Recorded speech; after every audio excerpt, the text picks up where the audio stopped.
How to fix the wallpapers folder isn't supported because of its location. Please choose another folder. 1. Add target image folder for slideshow manually. 2.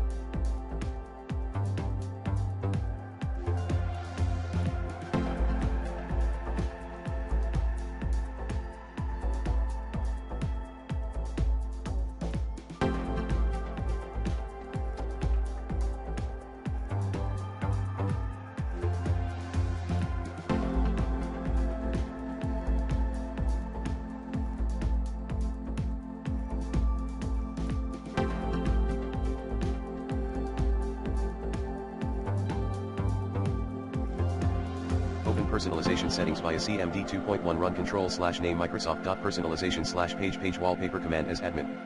2.2 Repeat tip 1 above.